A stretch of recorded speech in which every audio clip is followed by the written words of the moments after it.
The following program is a Town of Colonie television production of the William K. Sanford Town Library.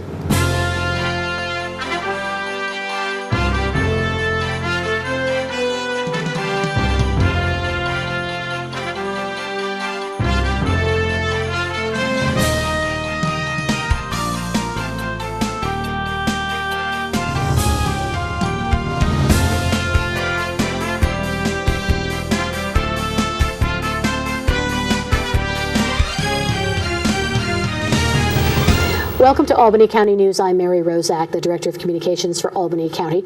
And in the next half hour or so, we're going to talk about something that'll get you up out of your chair, out walking, out getting excited, out learning about Albany with Discover Albany and all kinds of great things. Maeve McEneny joins us as I'm tripping over your name. I'm sorry about that. One. Sorry about that, Maeve. Welcome back. It's been a while. Yeah, how you been? I have been wonderful. How about you? Very good.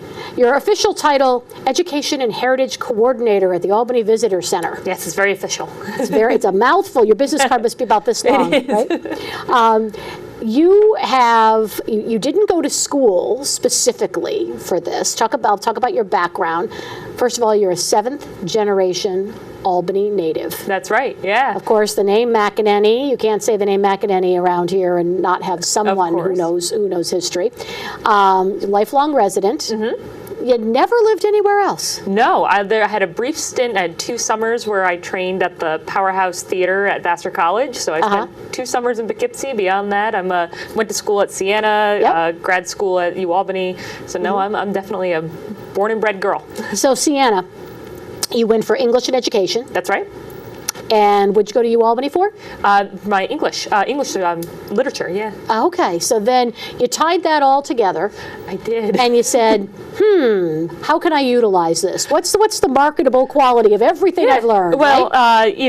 I graduated Siena College in 06, and I was absolutely sure I was going to be a teacher, and it was the economy crash, right? So I was trying to be creative, and I started doing tours at the Albany Aqueducts, and I found I really liked that, and it was the same thing as my lesson plans. I had an agenda, I had to present the information, so I got into that, and I started to really like it, and then I wanted to write my own tours, because I had stories I wanted to tell, and Bob Wolfgang and the Albany Aqueducts were great about letting me do that, and it grew, and it grew, and it grew, and all of a sudden I found that I had created this career that I didn't know I was doing, and it just happened. I was a tour guide at the New York State Capitol, and then this position for the education coordinator, because we have the school groups come to the Planetarium, opened, and then that position expanded to then be about programming and tourism and getting as many people as possible, not just to come to the Albany Visitor Center where my office is,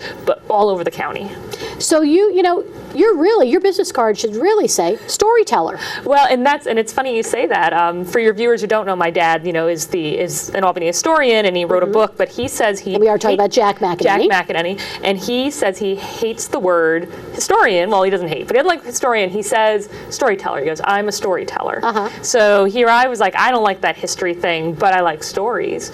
And my brother John, who's a Siena graduate, and he's a playwright and a teacher, but that was the same thing, but he writes plays. In fact, he has one at Siena coming about the Lincoln dress in Loudonville. Okay. Oh yeah, so that's an original, but again, the same thing where he's like, oh, well, I'm not an historian, but I tell stories.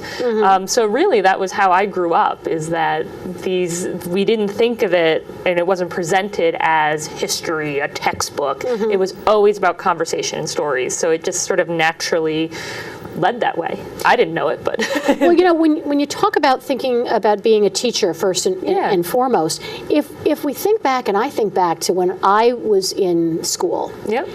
There are two schools of thought, so to speak. Yeah. You can either memorize stuff. And you don't know when someone's memorizing it if 10 years from now they'll remember, or if it's just that memory that they do for a test. Or you can tell them a story. Yeah. And people usually remember stories. They remember the stories, and even, math with, yes, you have to memorize your times tables, but some of the best math teachers I know will incorporate music and sound in ways, so you can still get that repetition, but add that little bit of art and character into it as well. Yeah. Before we move on, something that you said, planetarium, that caught my attention because I don't think people realize there is a planetarium. Yeah, it's awesome. So the Visitor Center, if people don't know where it is, it's on the corner of Clinton Avenue and Broadway. We've got a great museum and lots of brochures, but we have a planetarium. And every third Saturday, we have planetarium shows. We have an 11 a.m. for our younger kids, and then 1 p.m. for anybody. And it's a lot of fun, and we're always looking for people to come there. And during breaks and in the summertime, if you go on our website, albany.org, I will pop up an occasional weekday or weeknight event as well. Now, just to make sure everybody does know, when we're talking about the specific location, if you're getting off of 787 at Clinton Avenue, you take a right.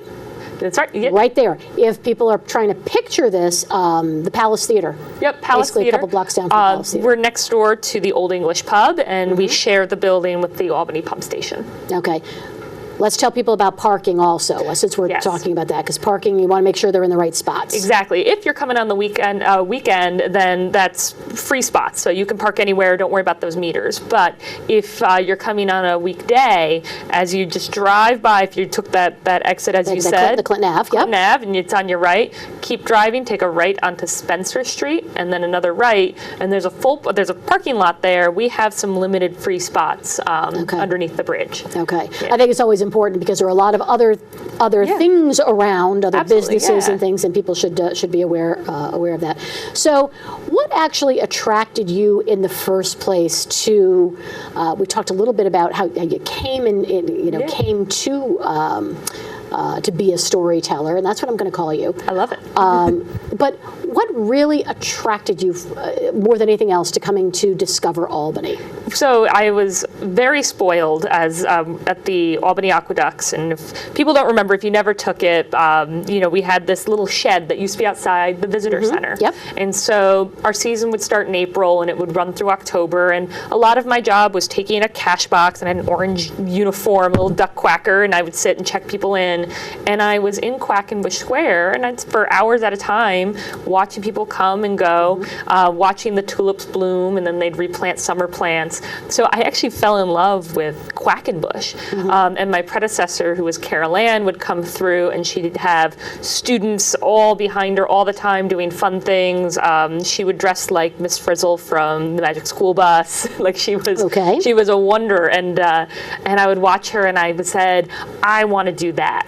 And when the position opened, I remember my husband was like, well, that's what you said. You wanted that job. So I was really lucky that I caught it and I applied. But really the whole culture of that corner is just, it's its own like little neighborhood. How long have you been at Discover Albany now? And I should remind everyone, it's Discover Albany is the former Albany County Convention and Visitors Bureau. So the new name for about a year or so. Yeah, it was easier for a Google search, right? Discover Albany. We've got a great new logo.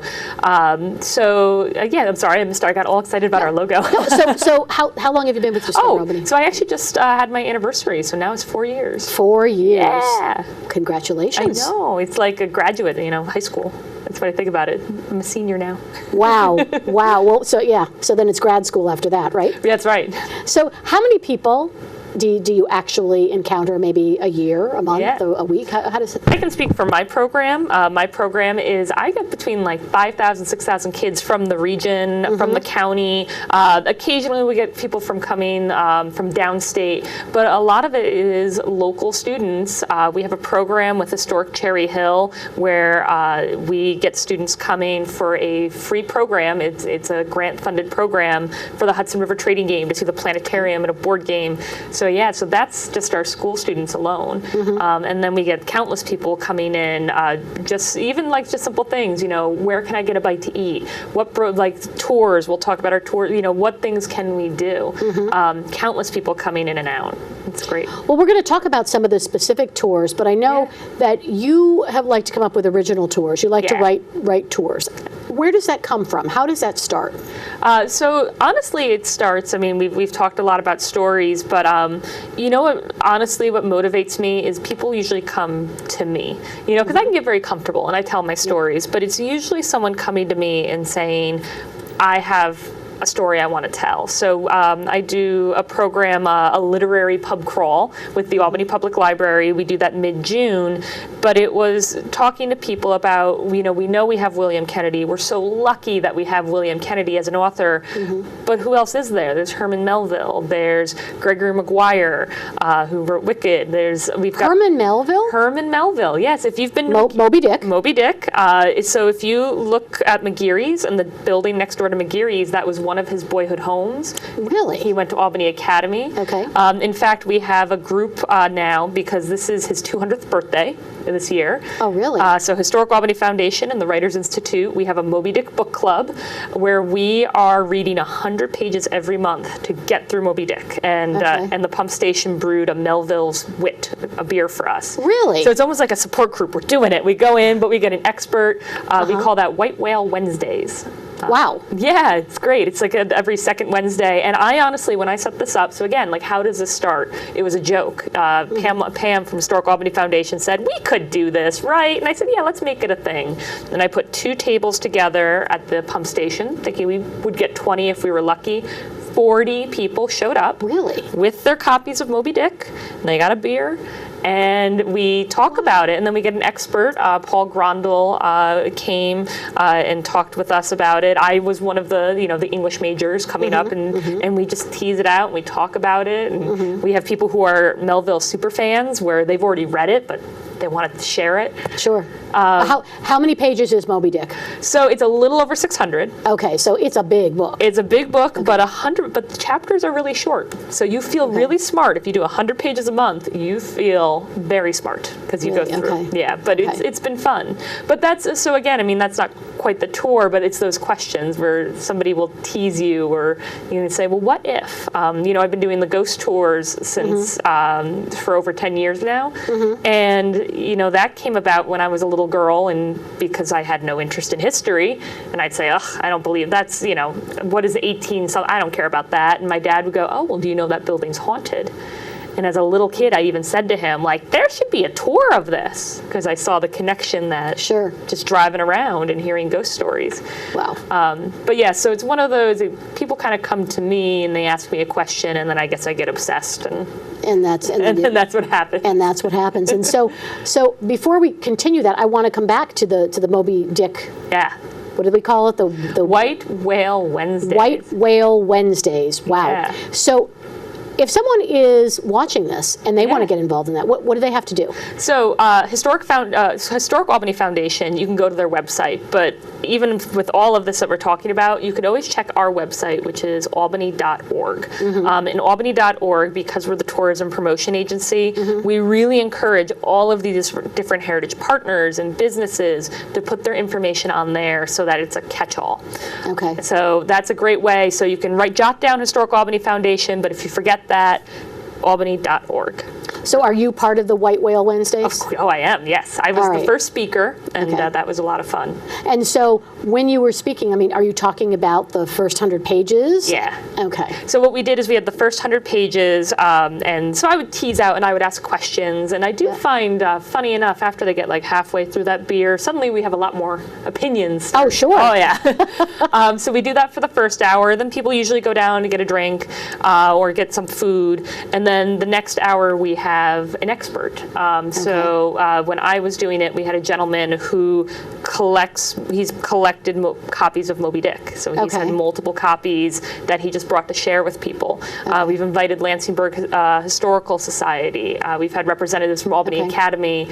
And so then that's when we start getting like a little nerdy about it. Okay. Yeah. So you get a little more information about either the collecting or about Melville himself. Yeah, his connections to Albany. What we're trying to do is switch it up every week so you get a little something else. Okay. So and I know I'll be dating this, but so how far along are you? Halfway through at this point? No, we've only had 2 meetings. 2 meetings. Okay, so there's still plenty of time for someone to read a bunch and catch up and join. Yeah. All right. So albany.org, the place to go for that. So as we continue talking about the original tours and your writing, so people come to you with ideas. Yeah. Okay. And I should pause for a second and remind everyone, I'm talking to Maeve McEneny from Discover Albany. They give you an idea. and how do you run with it? What's the first, like, for instance, this Moby Dick, what did you do? You said, that sounds interesting, but where do you go from here? I'm very lucky that I am surrounded by way better historians than I am. So it's really, I start making phone calls to people like Tony Apalka. I'll call Albany Archives. We'll talk later about Craig Gravina, the beer historian. And I'm really lucky, and of course my dad, right? How could I, right? He's a text message away.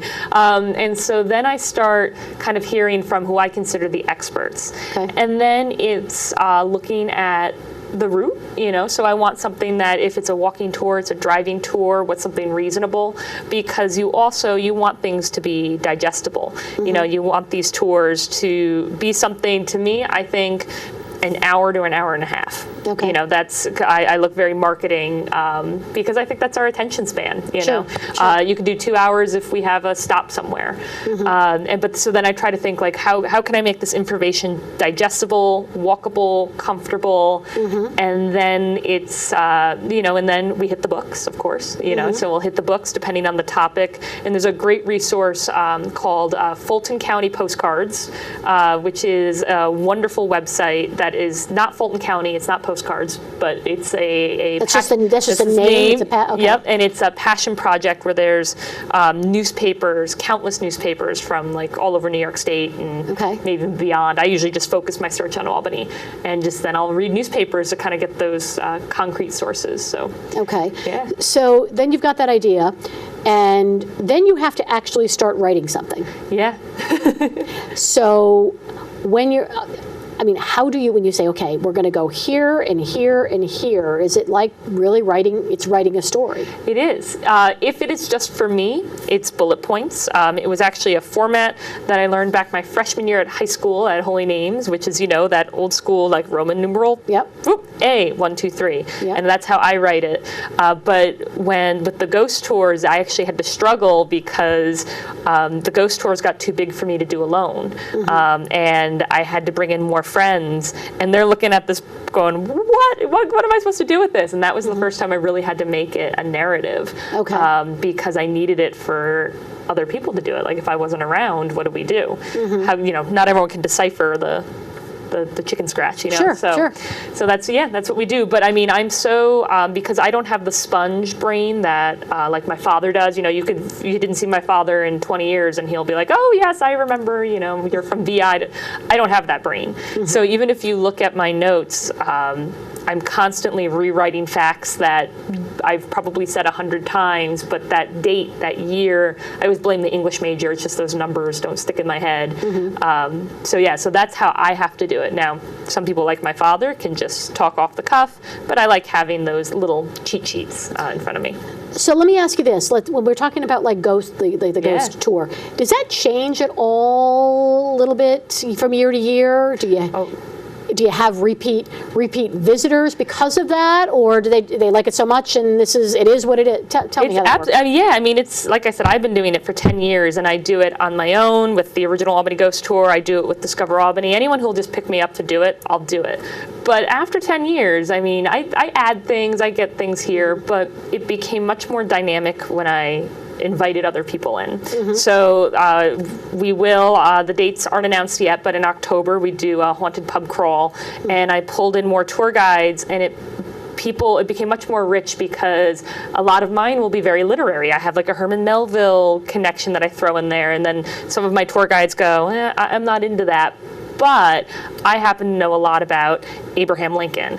And so I give the tour guides their chance to be passionate, One tour guide, he's very morbid, but he's into like 19th century like murders. But and I know, but think of that Jack the Ripper culture, and he knows it. And all of a sudden, I found that the tours, I'm not a solitary storyteller, I guess. I find that it really came alive, which is funny for a ghost tour, but when other people are invited in. And I find that that's why I've been successful in tours. And I cite people who, so people say, she just steals their work, but I cite them, but that's, once I've found in recent years that now that I've gotten other voices and other people sort of chiming in and adding and weaving these in, and supporting them to do their own tours. It's been a lot more fun, and it makes people want more. Yeah, I can imagine. I mean, it adds a little different flavor. Yeah, right? exactly. So when you're talking about, we'll use the ghost walking ghost tour as an example. Is it all outside? Do you get to go into anything that's on the tour? Any of the structures? We enter Tenbrook Mansion. So the tour, that particular tour, starts and ends at Tenbrook Mansion, which supposedly haunted, and so people are able to tour it, with us, and then we'll have. Maybe there'll be a little treat from one of our partners, and then that would be outside, and because it's a pub crawl, we do that. We'll hop into some of our locals. But the one that I do with Discover Albany, I call that one Erie Albany. That one's strictly walking tour, so we start at the Albany Visitor Center, and then I walk you around. But my roots, how this began, was with the trolley. I originally wrote the tour to be a trolley, so. A little easier to ride sometimes than it is to walk, nice and right? warm, yeah. So it's a flexible, and that's the idea, is just making this as flexible as possible. So, do you ever get scared? Are there ever any? Are there ghost sightings? Are there ever any haunting kind of things? I always say I am the worst person to give ghost tours, because any bump or knock or anything, I am the first one who is out the door. I've had to train myself to be a skeptic, because otherwise I wouldn't be able to do it. But because I've been in places like Proctor's after midnight, Tenbrook after midnight. It's the Palace, where looking for these things, and I don't know. I have my own stories and theories, but I have to break them all down, otherwise I'd never do what I'm doing. Sure, but you love it, and but you still I come love up. it. Do you have, before we start talking about some of the existing tours, do you have any ideas in the hopper right now that you're working on for new original tours? Well, we'll be doing, I sort of piloted it about a couple years ago. For the first time, we'll be doing the Hamilton in Albany. And again, because I found it's more fun to work with someone, I'm working with Matt Millett with Albany Archives. We're going to co-guide it. I've never done that before. So we'll see how the Hamilton in Albany one goes, because that's tricky, because a lot of the buildings aren't there anymore necessarily, so it's going to rely on the tour guides, the storytellers, to really bring it alive. So, kind of paint the picture. Well, why don't we just start there, since we are talking about that. So tell me how that came about, because it is tied into something that's coming to Proctor's. Yeah, so it was right when I was hired, right? So now it's almost 3-4 years ago, and we were talking about wanting a cohesive product that we could bring to visitors, and Schuyler Mansion was finding their attendance was going through the roof, because Schuyler Mansion is where Alexander Hamilton was married. It was his in-laws' home, and he was there quite often.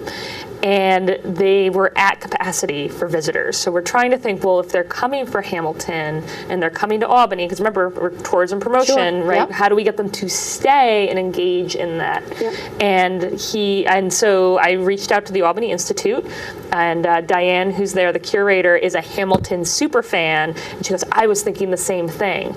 Maybe I could come up with a pop-up exhibit, which hadn't been done yet at the Institute, a more nimble space to bring in these special opportunities.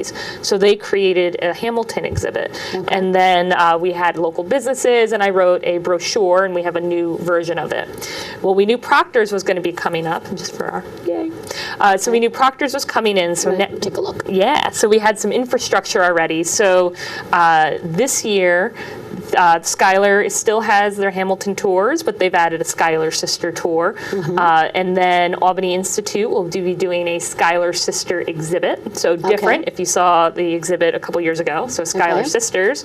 Now we have Tenbrook Mansion, who found out that Abraham Tenbrook's son was actually there. He had a meeting with Hamilton, and so he was at the deathbed, and he wrote a letter that was read at the mansion. Oh, wow. Yeah, so they have a recording that they'll play. Albany Rural, Peggy Schuyler of Aunt Peggy, she's buried there. So now, and then we'll be doing a walking tour. But the brochure we have is a self-guided tour. So if you miss that, the guided one, you could always grab this and do it on your own. Oh, wow. Okay. Yeah. So it was pretty much, again, that idea of like playing in the sandbox, like who has what can we do? And we were able to pull it together. So the Hamilton is going on now. Yes. Well, yep. So the brochure now. Yep. in June. So they haven't, the exhibits, I'll have to take a peek here.